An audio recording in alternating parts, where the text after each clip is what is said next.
والد شہید اسلام علامہ خالد محمود سمرو رحمہ اللہ جمعیت طلبہ اسلام کے عہدیدار ہیں، جمعیت علماء کے نہیں ہیں، ابھی پڑھ رہے ہیں، ابھی وہ کالج میں ہیں اور مدرسے میں ہیں، کٹھے دونوں تعلیم پڑھ رہے ہیں۔ جمعیت طلبہ اسلام کا کام کرتے ہوئے وہ ایم آر ڈی کے تحریک میں 9 مہینے جیل میں تھے۔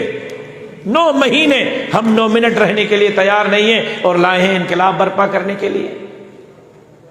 اور والد صاحب نے اپنی ڈائری میں لکھا ہے کہ ایم آر ڈی کی تحریک میں کالج میں تھا اور ایک میجر صاحب نے مجھے فون کیا کالج کے نمبر پہ، اس وقت موبائل نہیں تھے، پی ڈی سی ایل پر فون آیا، میں نے فون اٹھایا، کہتے خالد محمود بول رہے ہو؟ میں نے کہا بول رہا ہوں۔ کہتے یہ بات کرو۔ کسی اور کو فون دیا، میں نے ہلو کیا تو آگے میرے والد تھے یعنی ہمارے دادا۔ میں نے کہا ابو آپ کہاں ہیں؟ کہتے ہیں فوجی اٹھا کر لائے ہیں جنرل ضیاء کے گماشتے۔ بھائی کیوں لائے ہیں ابا آپ کو؟ کہا کہ اپنے بیٹے کو سمجھاؤ۔ فوراً وہ میجر صاحب نے فون لے لیا۔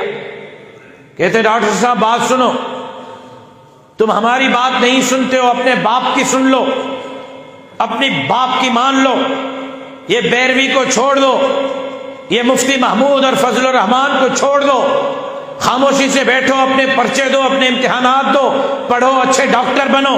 یہ کیا سیاسی چکروں میں لگے ہوئے ہو؟ کیا ملاؤں اور مولویوں کے پیچھے لگے ہوئے ہو؟ کیا اسلام اور اسلامی نظام کی بات کرتے ہو؟ جمہوریت اور آئین اور پارلیمان کی بات کرتے ہو؟ خاموشی سے بیٹھو، ہم تمہارے باپ کو اٹھا کے لائے کہ تمہیں سمجھائے۔